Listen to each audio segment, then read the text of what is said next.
Hey everybody, how you doing, Tommy? Hi, I'm fine, thanks. And you? Good, very good. So just a reminder, today we are focusing on hidden secrets in Lightroom Classic with Tommy Andersen. And Tommy, did you want to introduce yourself and talk about what we're going over today? Yes, sure. Yes, hi everyone. I'm Tommy Andersen, a hobby photographer and writer from Gothenburg, Sweden. I run Lightroom classes and one-to-one sessions. I've been using Lightroom Classic since it launched way back 2007, I think it was.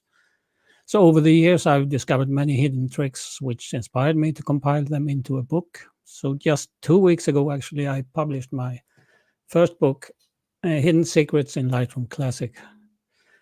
I'm very excited today to share some of the hidden features that could make a real difference in your workflow, I hope. Excellent. Yep. Cool. So yeah, people are coming in. So as usual, let me ask, say welcome and let me know where you're watching from. I'm in Los Angeles. And you are where, Tommy? I'm in Gothenburg, Sweden. Nice. I knew that, but I want the people to know that. Yeah. I think there are a few others that know that as well. Terry says there's an echo in the audio, but I'm not hearing it. So I would normally hear that if there is. But yep. We got Skogs Trolet. Skogstrådet in Swedish. Yeah. Forest. Tommy and Malmo. You got this whole Swedish crew here. Yeah, it seems like all my friends are attending. Nice. Very good. My friend Bob in Virginia. Yep. We got Ron in Canada. Good. Quite the international collection. Christian in Switzerland. Matt says sounds okay for him. Stockholm, Sweden. Good.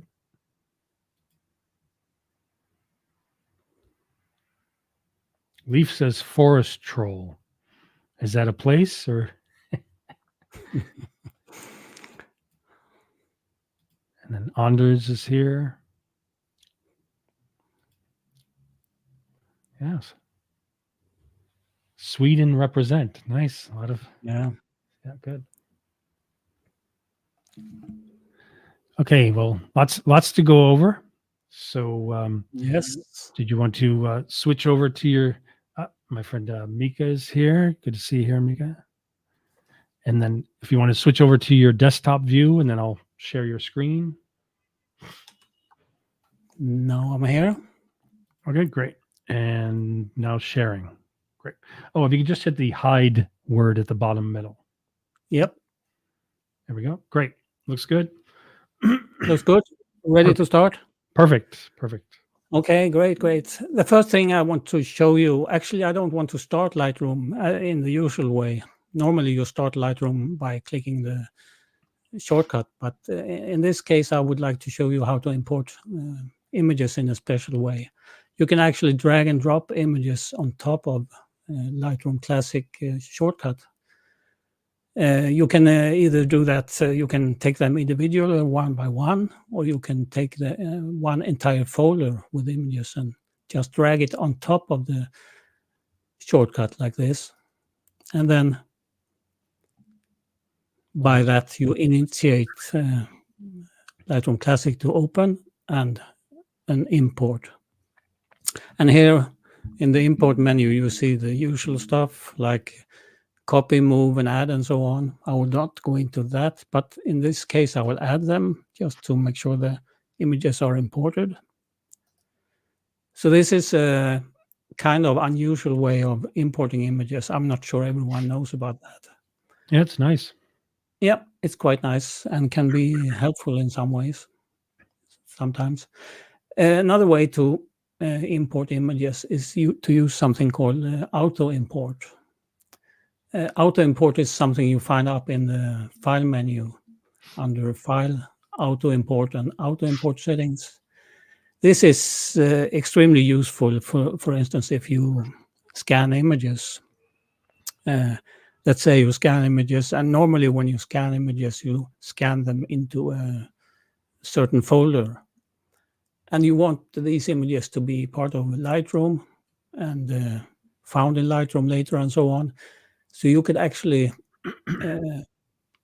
make some settings here. If you go into the auto import settings, you can have something called a watched folder.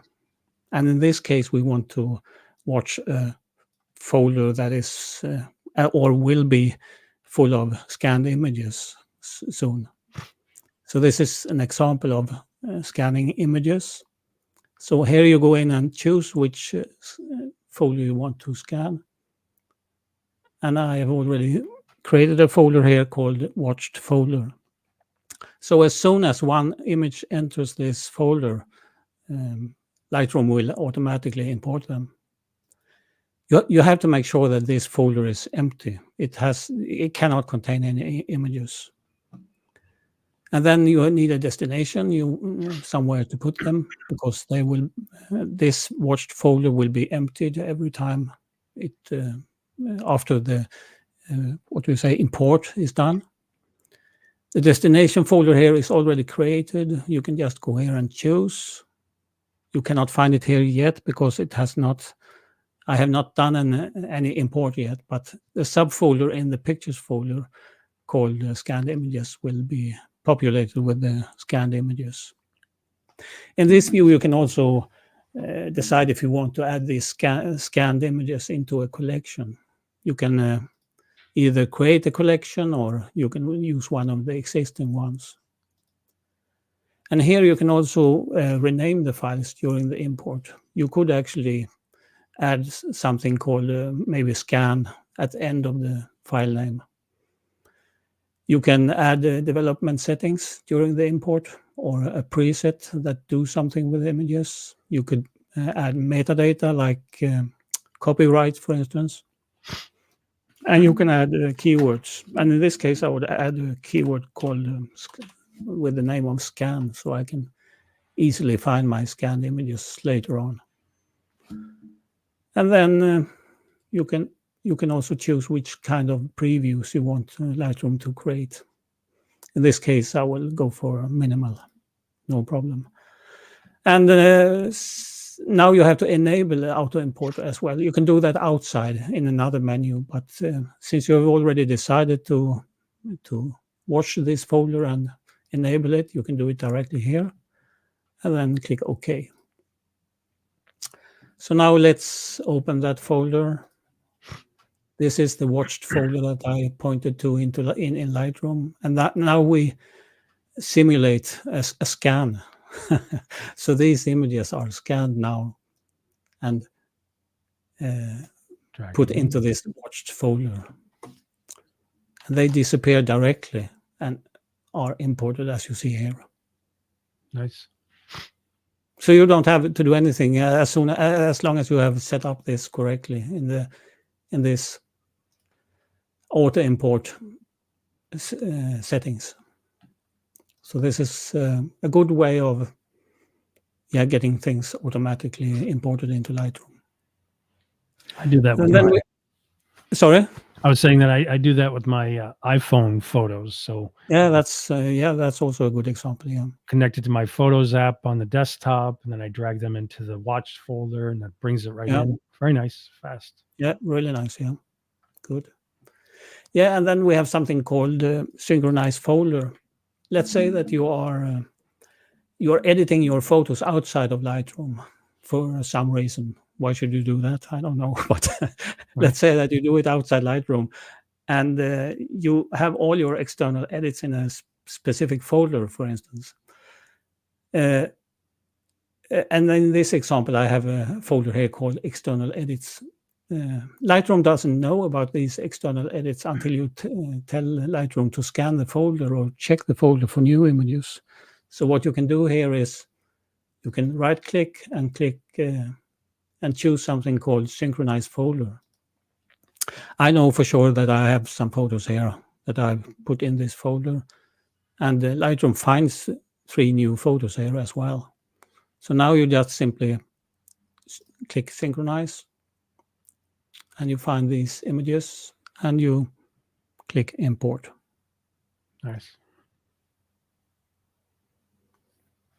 So this is a way to be up to date with your photos that you are using outside of Lightroom, or filling with images outside of Lightroom. Yes, and now you have imported your images, and you are in this view. Normally you are in grid view, but you can also be in the loop view. Oh, sorry. Loop view is here. Loop view is when you see just one image, but we are now going to the grid view where you see all images or many images at once. And Thommy, Yeah. Leaf asks, is this in the book as well? Yeah. Great. Everything here is in the book. Great. Yeah, so when you are here in the thumbnail view, you can see these thumbnails either big or small, and I often want to adjust the size of this view. And one easy way to do that is to hold down the Control key on Windows and Command key on Mac and scroll the mouse wheel, and then you can make these thumbnails bigger and smaller. Nice. So that's an easier way than using this. I think this thumbnail slider down here is quite awkward, and it's hard to get the right size I want. So this is a really nice feature, actually. So Control and scroll the mouse wheel. Yes, and another, actually all of these are, I think all of these that I'm presenting today are in the book. There is, I think, just one feature that I will show that's not in the book. There is one feature called lights out. You can turn down the lights and get rid of distracting elements like the panels and stuff that are all around. So you can concentrate more on the actual pictures. If you hit the L key, L as in London, you will, if you hit it once, you will dim down the sides of the window. You can see only the windows or only the images, more or less. But if you hit L again, then it's completely black. And this, I think this is a really good way of concentrating on the images and getting rid of the, what you say, distractions all around. And it's especially useful when you are culling images and choosing which one you want to have and so on. We can take an example here. The birds here, for instance. What I normally do is I select, let's say I want to do a selection here of a couple of birds that I want to print or make a photo book or whatever. I can select all images here. Oh, sorry. And then I go into something called survey mode or survey view. You can hit N as in Norway also to enter that mode. Now I'm in survey mode, and if I use L here as well, L as in lights out, I can dim once, I can dim twice, and then everything distracting goes away. And now I can choose which photos I don't want to have. So I just X all the images I don't want to have in my book or whatever I'm selecting here. So let's say I will get rid of these. I'm not deleting these photos, I'm just deselecting them. So let's say that I now have a selection here of images I want to have in my book. Yeah, I have a selection. I go back, I remove, I click on the L as in London again, and I come out, and I now have selected all the images I want to have in the book, and I can take them and drag them into a collection, for instance. Right. But now here is the trick. If I selected these because I want to keep them, and if I wanted to get rid of the rest of the images, this is kind of tricky, because how should I remember which one I picked and which one I didn't pick? So here is a quick tip. You can invert the selection here. if you go up in the file, no, let's see, edit, and invert selection. Now I have selected all the images I don't want to have. Does that make sense? Yeah, nice. And now I can actually, if I want to get rid of them, I can hit delete. And I'm sure that I've selected the ones I didn't want to have. Yes. So now we have been in the library menu, our library module, and we have imported images. It's time to go over to develop module. One of the nicest feature, or one of the features I use quite often is, or actually when I look at my image, I wonder how would this image look in black and white? And I know many people go in here and just remove the saturation or click on the black and white button up here. But it's a much easier way to just hit the V key, V as in Volvo. So if you hit the V key, it will go into black and white, and V again to get back to color. So that's a quick way to check if your photo fits in black and white. And that's the V key, like as in V as like in Victor. Volvo. Right, okay, great. Victor. Victor. Yeah, great. Yes, and another nice thing is also, I will check, just pick another picture here first that makes more sense, like this one, for instance. You often want to see how far have I gone with my edits here. How did it look when I started? So you can go back to the before view quickly if you hit the backslash key. Nice. Let's see here. That was not a good example. Let me pick another one. I know I have one here. This one, for instance. Oh, sorry, I have to be in develop module. So here, if I hit the backslash key, I get into the before view, how the image looked before I started to edit. And you also see that it says before up here in the right corner. Right. And I hit backslash again, backslash key, and I come back. That's a really good way to check how far have I gone with the edits.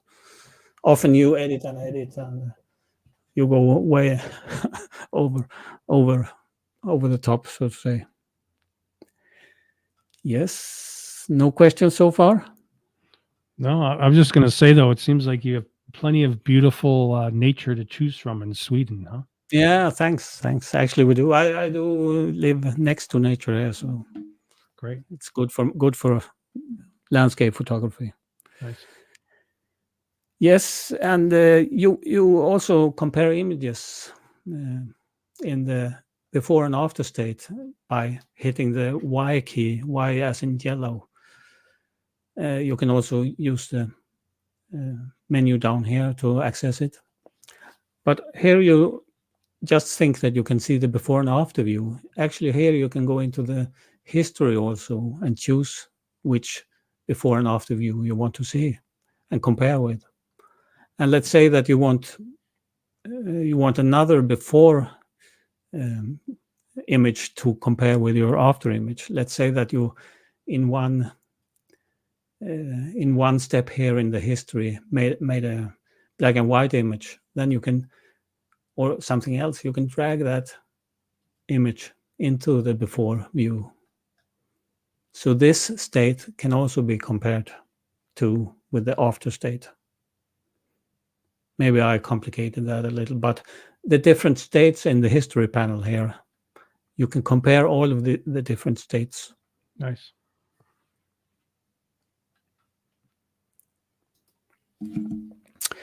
Another thing, not having with compare and things to do, but I don't know if you've noticed that if you scroll over or you use the mouse pointer over the image, you see that you have an RGB value in percent up here. If I go back here, you see it's percent. Normally RGB is from 0 to 255. So if you want to see the true RGB values, you can right click on the histogram and remove the tick here on the percentages, and then go back to the image. And now you have RGB. Sometimes that can be useful if you want to find a color and use it in another program, for instance. Here you can also, if you right click, you can choose lab color values if that is something you need. Yes, and now when you are in develop, you often zooming into the picture and checking noise and so on. I will just choose another picture here. You check images for noise, or if it's sharp enough, like a bird image, for instance. You want to always to check if the eye is in sharpness. That's the most important part of the bird image regarding sharpness. So if you zoom in here, you want to check this sharpness. Is that sharp? Yes, it looks okay. And then you scroll to the next picture. Then it zooms down here instead. And then you go back to the last image, and then it zooms out in the... So you want it to zoom in the same place. And you can do that by selecting the images and then go up and... let's see here. Library view, and you check this one, lock zoom position. So now you have locked the zoom position the same for all these images. So if I zoom out, zoom in again here, and then I go to next image, it zooms in at exactly the same place.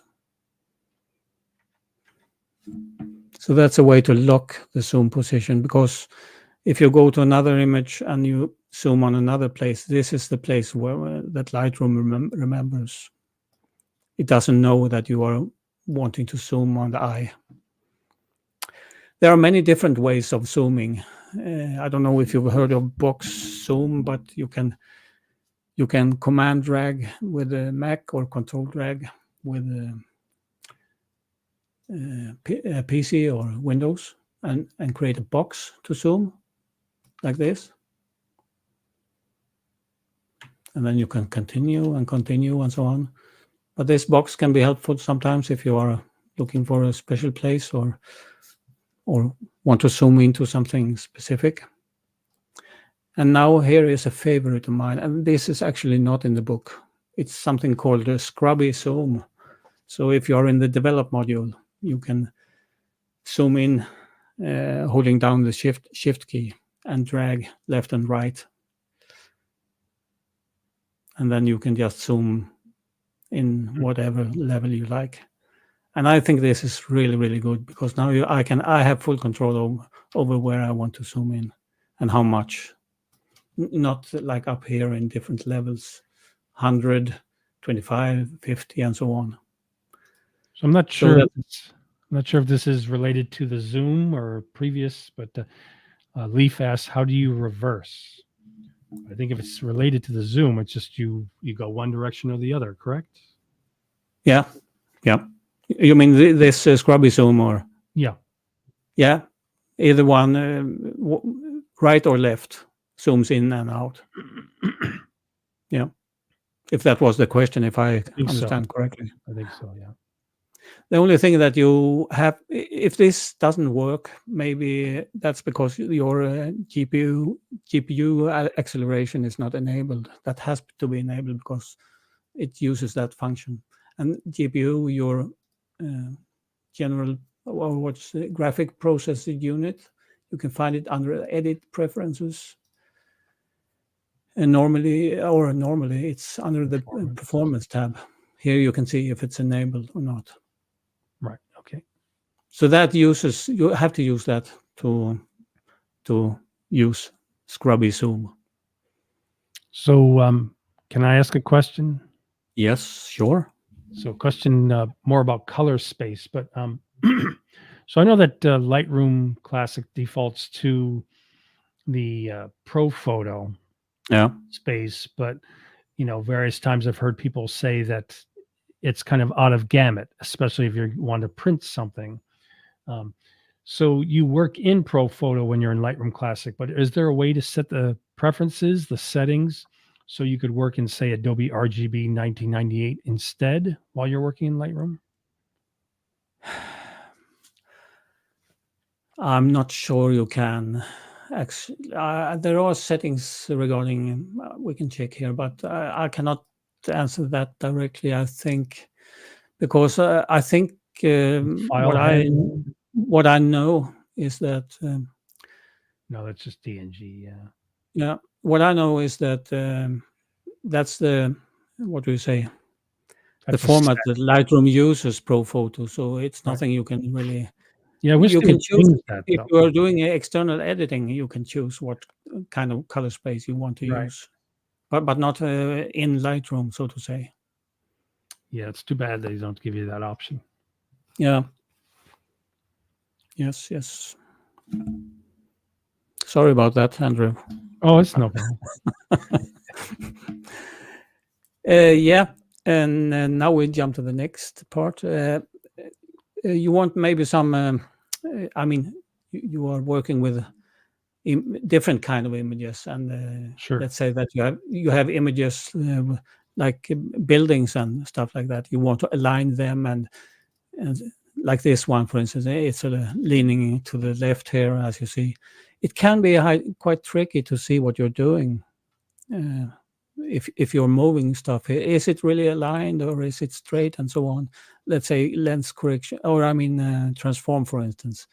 If you do some moving here and back and forth and horizontal and so on, it's quite hard to see what you're doing. But there is a help or a grid view that you can enable. You find it under view, loop overlay, and here you just choose grid and then show grid. And here you see now there is a grid overlay over the image, and you can much more easy change the image here and make it how you want to, like vertical and so on, and rotate a little here so it's straight and so on. It's a lot easier to have this grid overlay and see what you're doing. And this grid overlay you can actually you can change. So if you hold down Control key, you can change the opacity. So as you see here, if I hit the Control key, I get some options up here. I can change the opacity down or up. Now it's almost gone. And I can change the size of the grids as well. This is quite helpful sometimes, especially when you are editing buildings and want to straighten things up and so on. There are other helpful tools here as well that you can use as overlays. Let's see here. You have something called, if I remove the grids here now, we can add, instead we add guides. There is something called a guide here. This guide you can move. If you do the same here, you hold down the Control key, then you have the option to move this guide. And then you can move this guide, let's say, up in this corner or whatever, and have this as a guide for you to straighten things up and so on. So these tools can be helpful. And there are shortcuts, but these are normally not used so often, so you can remember these shortcuts. But there are shortcuts to enable and disable the loop overlay. Control-Alt-O. So this is something helpful sometimes. Another thing that I use sometimes is, I will show you here first. As you see here, I'm now in grid view. I have to scroll in to see it a little better. I have these three images here. these are taken in a sequence using something called exposure bracketing.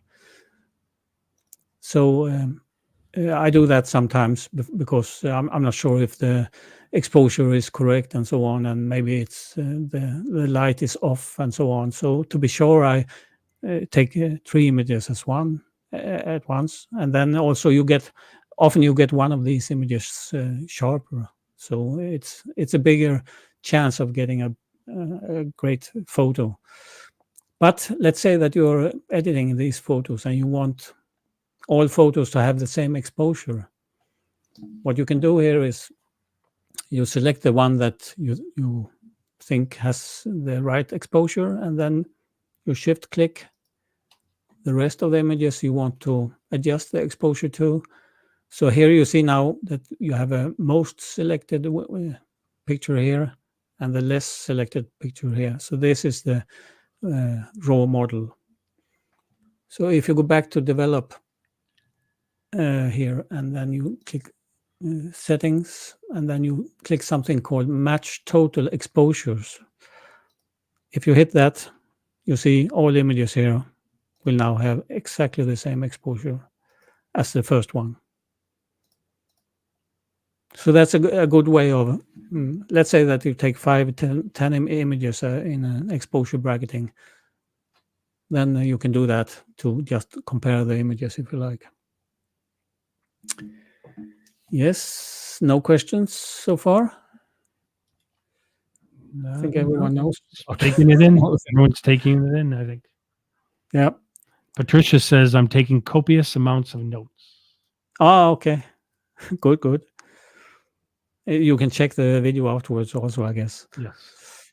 Yes, I will just show you a simple thing.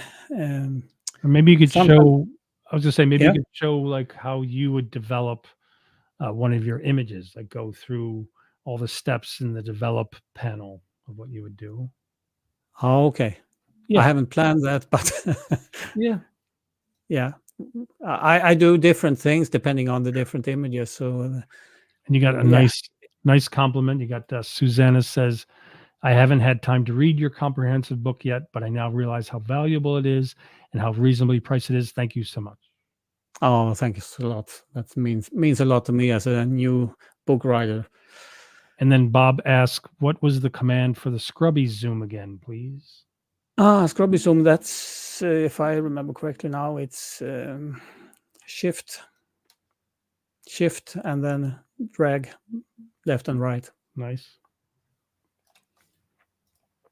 So there were actually some questions. Well, he just popped up. Yeah.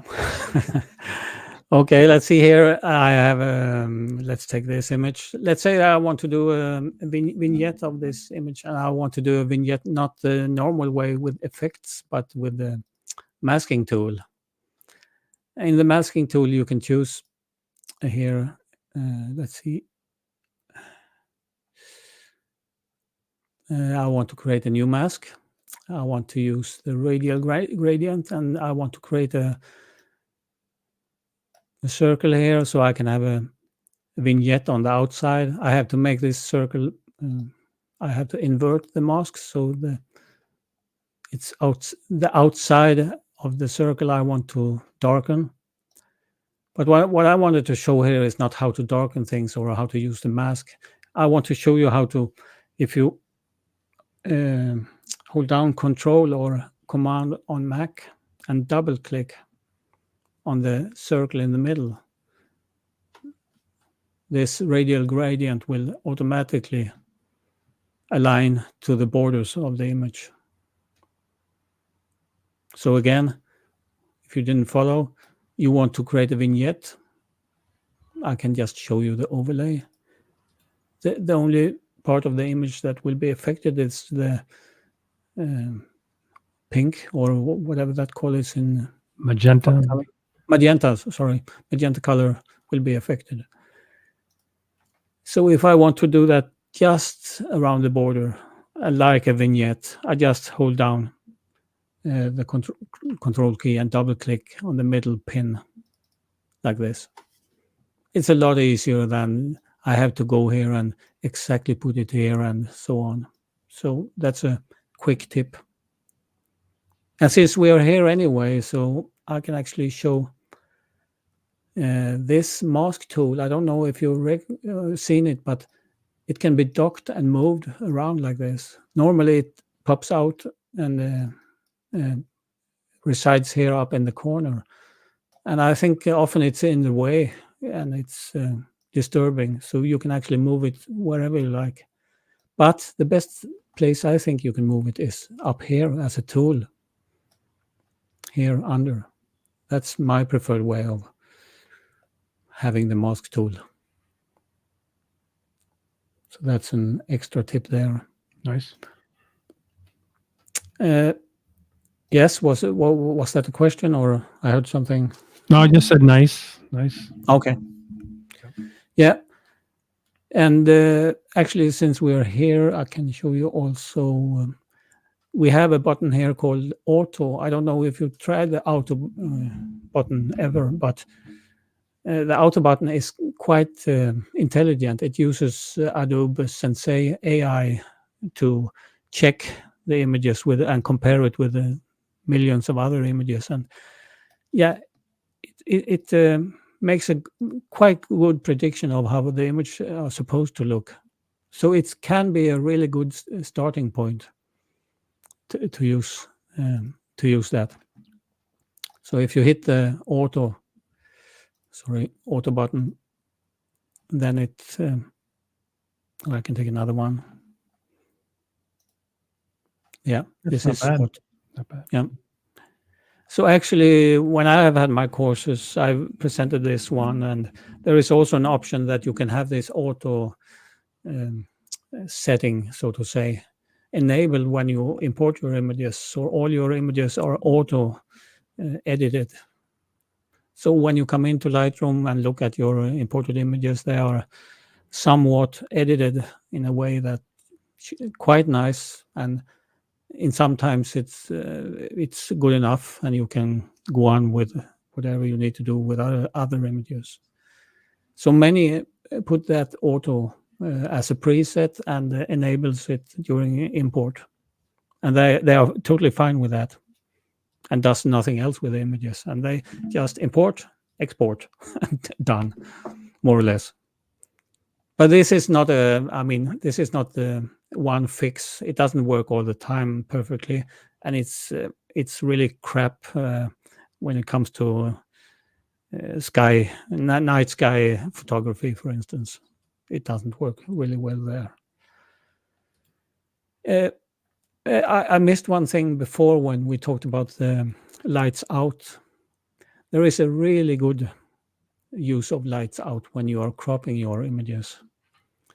So if you crop this image, you can, the normal way you do it like this, and it's quite hard to see the end result, I think, because you have still the rest of the image around here and the panels and so on. But if you use the L key here, it's a lot easier to see what you're doing.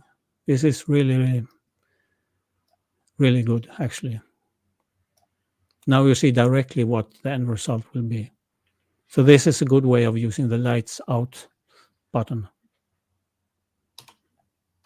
Yeah, nice. Yes. I think all of you are probably familiar with collections. And sometimes you want your, let's say a folder here with birds here, for instance. You want the entire folder to be in a collection, and that collection could maybe later possibly be shared online and so on. You can easily create a folder or a collection of these bird directly. If you hold down the Alt on Windows or Option on Mac and drag it into the collection panel like this. Now you have a collection with all the birds included. So that's a nice way of creating a collection quickly from a folder.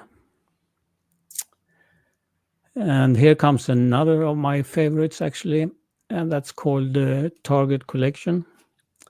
Let's say that you have many images here now, and you have many to collect from, and you want to create a collection for a photo book. You want to create a photo book.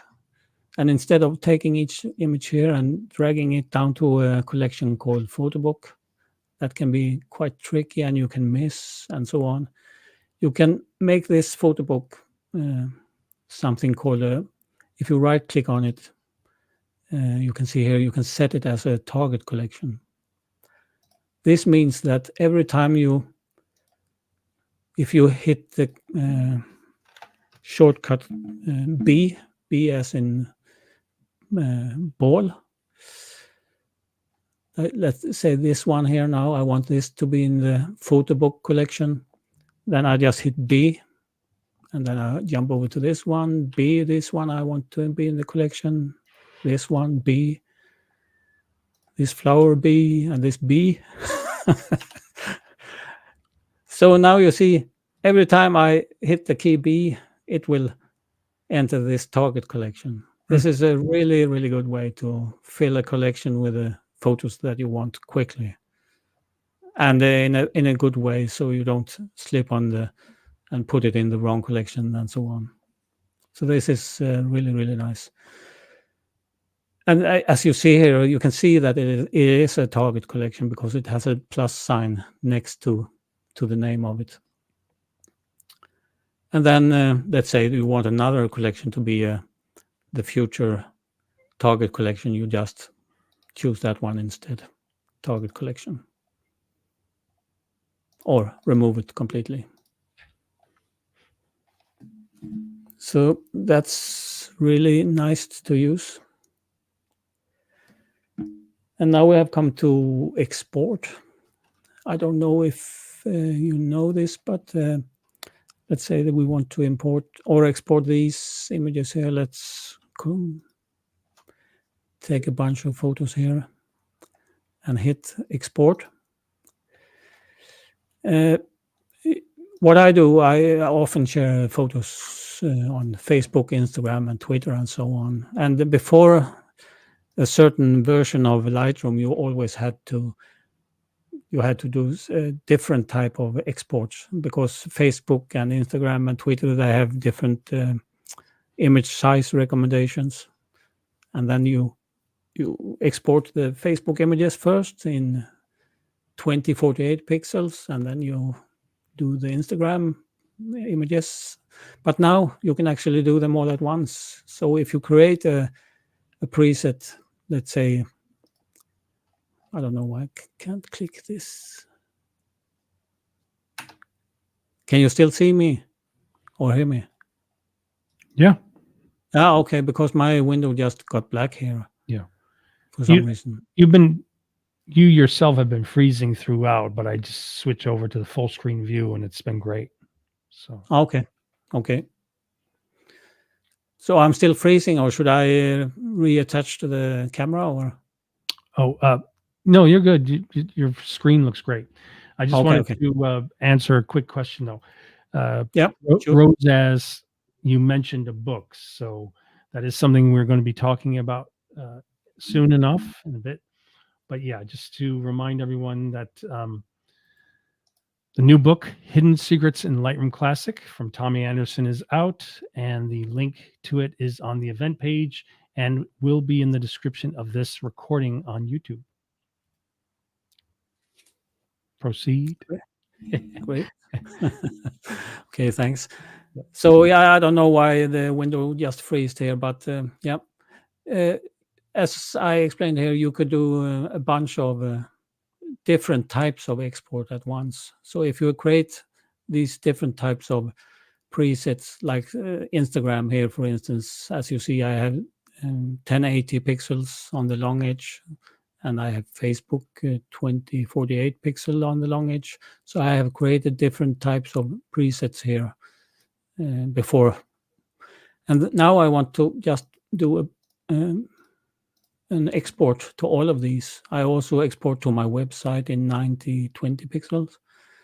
So I just simply hit batch export here down here. I will not do that now, but this is a way to export different type of exports with different settings at once. So this is a real time saver. Nice. Yeah. Yeah. So I have some things extra here to show. I don't know about you, but I do download a lot of presets. I have tons of them. They are all over the place, and eventually it fills up. And you see here, I can hardly find the ones that I really want. So what you can do here is hit the plus sign up here and go to Manage Presets. Here you can actually just hide the presets that you have or enable the ones that you have hidden before. So if I hide, let's say these ones, they are now gone from the menu. Good. So now, it's a little less of presets. And you can do the same with profiles as well. If you go to the profile browser, I'll go back if I was too quick. You know that you have profiles over here under the basic tab. If you click there on the profiles, up in the left corner and click the plus sign, you can manage profiles here as well. And here you can also uncheck all the profiles you don't want to be visible and save. And now you see I have a much cleaner profile list. Look like you have a good variety of profiles, though. Yeah, a few, yeah. I don't know if you noticed, but you have a background here behind the image. And depending on how big you scroll and so on, or if you make it a little smaller, then you can see more of the background. This background, you can actually change color. Standard is medium gray, but if you right click here, you can change the background color to white, for instance. It's good for a Or preview black. before you print, right? Yeah, absolutely. So this is something good to know, maybe. And then let's see here. You also, I don't work, you should normally not work so much with folders, or I mean, Lightroom is not built to use folders. That is the reason why you only see folders in the library menu. Because if I close this a little, here you see you have the folders, but if you go to the develop panel, there is no folders at all. So you have to go back and here and choose the folders and pick the images you want. And the same goes for the map and book and slideshow and so on. And that is due to that they wanted us to use collections, because folders is just a place where you keep your images, and collections is more like this is what we are supposed to use for editing and saving our best images to edit and so on. So when you go to the develop module, all your collections will show up, but not your folders.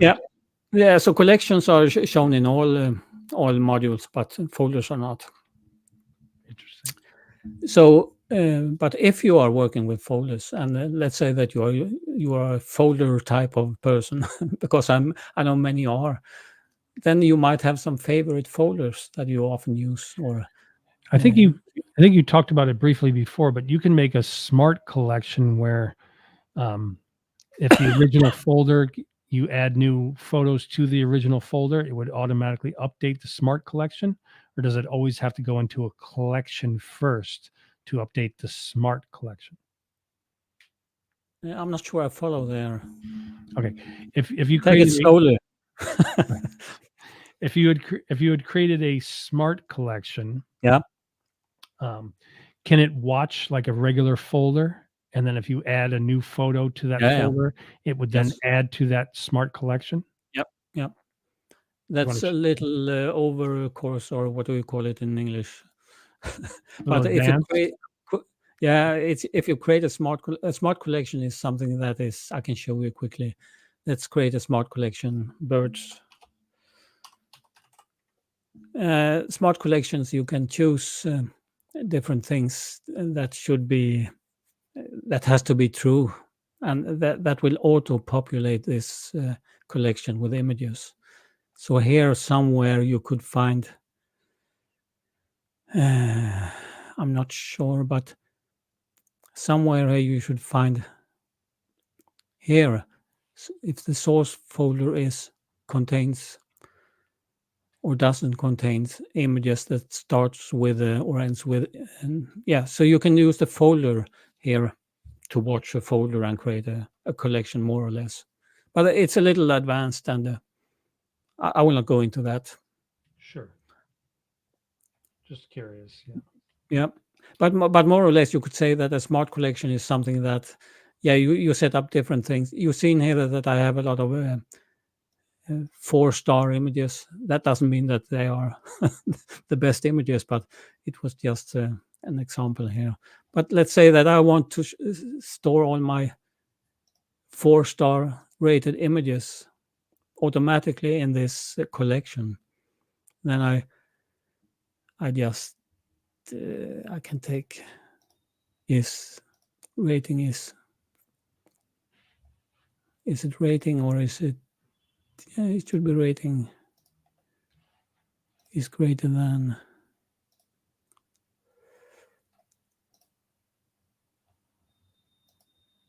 yeah, I'm not sure what I do right here.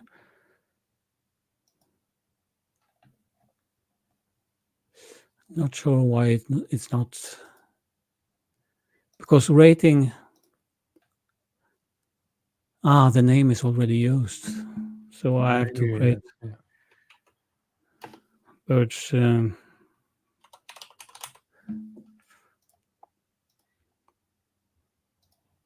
Oh yeah, so great birds. Thommy, 4 stars. If you follow, is greater than, is equal or greater than 4 stars. Great. Now I have a folder here with, right, without having to do any work, it goes into it. Yeah. Yeah. So automatically all my images, but it wasn't birds. Forget birds, but all images with 4 stars was auto populated into this collection. And then Rose asks, talking about collections, can you have the same photo in different collections? Yes. Yes. Good. So that is that's the beauty of collections, that you can have same photos in many collections. And then Susanna says, but you cannot have the same photo in different folders. Right. And then with the same name imported into Lightroom. And then Susanna says you can use smart collections for keywording images. Learned that yesterday on a seminar. Yep. What I wanted to show before was actually, if you have a favorite folders here, for instance, like you're always working with this bird folder, for instance, you can mark it as a favorite. And there you see you have a favorite icon at the bottom of the corner. So then you can have some favorite folders here. Let's pick a few here, and then you can filter on your favorites only. Now you see only your favorite folders. And the top folders, of course.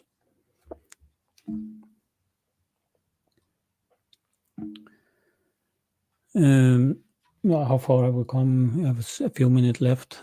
I can show you another nice thing that I like a lot, and that is, let's say that you are editing an image here, and you have many different steps, and during all these different steps, you have maybe some favorites. This is a favorite from the beginning, and then further down here, this was not so bad, actually, this dark one, for instance, and so on. Then you can create virtual copies of each of these steps in the history panel. The only thing you need to do here is just mark that step in the history panel, and then right-click and choose create virtual copy. So here, for instance, I converted it to black and white. I want a virtual copy of that image. Right click and create a virtual copy. And then I have to go back to the image and go back to the last history step, of course. So now I have 2 different images, and I can create even more from the history steps from this first one. Great. This is a nice maybe color, a little hue color, mid-tone hue color. I create a virtual copy of that as well. So now I had 3 different copies from the different steps in the history panels. This final version and this with hue level, specific hue level, and this black and white. So you can go back in history, and because you remember that actually 1 hour ago I had a nice picture, and you can save that for future use. Right. So Yes, I was think gonna that's say- more or less all I had. great. I was going to say, did you want to talk about the book? So his book is Hidden Secrets in Lightroom Classic. Just came out. Yep. Just came out. It's 150 different tips and tricks, and I've gathered these under, I guess, the last 12 years or something. And finally, I've managed to put them down into one single book. And actually, I have quite good reviews on it. So I think it's at least somewhat useful, I hope. Nice. So And it's a focus on, the catalog and folders as well as developing. it can be anything. It's actually divided up into import, export, edit, view. So it's divided into these different levels of in the workflow that you're working with. Great. So it goes from settings to specific things like I've showed you today, and many different and even more hidden secrets. I've showed these secrets for people that have used Lightroom forever, but they have always found something that they've never seen before. And I noticed that the graphic has an iPad and iPhone as well. Do you go over mobile Lightroom in it as well? No. It's just to show that you can view the book in your Kindle or your Okay, you're just iPad and using on this. your phone. Yeah, looks great though. Yep. So it's just about Lightroom Classic. Right. Good. Yeah, so hopefully you got some good tips from today at least. Right. So, And Leaf says easy to follow in the book. So yeah. Make sure to check on the event page on Facebook or in this recording on YouTube for the link to get the new book, Hidden Secrets in Lightroom Classic from Thommy Andersen. And then I wanted to remind everyone where the same place to where the recording will be. Please consider subscribing for more Photoshop and Lightroom, as well as AI art, digital art focused live streams and tutorials, which is my YouTube, youtube.com/@DrewCav. That's youtube.com/DrewCav, or you can just search for Drew Cav on YouTube. And then do consider following, liking my digital artist Drew Cav page on Facebook, facebook.com/digital artist Drew. And then my group just passed 90,000 this morning. yeah. And then it jumped to 92,000. So do consider joining the new Photoshop and Lightroom group. That's facebook.com/groups, Photoshop and Lightroom group. You could probably also do a search in the top left for Photoshop and Lightroom. And it's the group with 92,000 members. And if you are so inclined, do consider joining the AI art and digital art group of mine, facebook.com/groups, AI art, digital art. And we got some comments here too.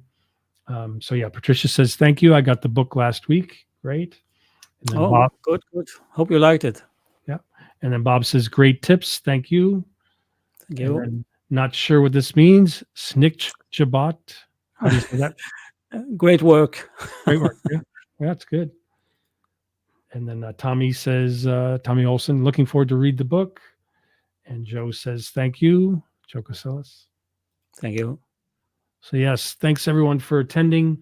And once again, keep your eye out at the top of the Facebook groups, the top pinned post for the link to the recording to watch this again, as well as have access to the description that has the link to the book. So thank you so much, Tommy. It was great. And Thank you. Thank you. See everybody in the groups too. Right? Thanks, everybody. Thank you. Bye bye.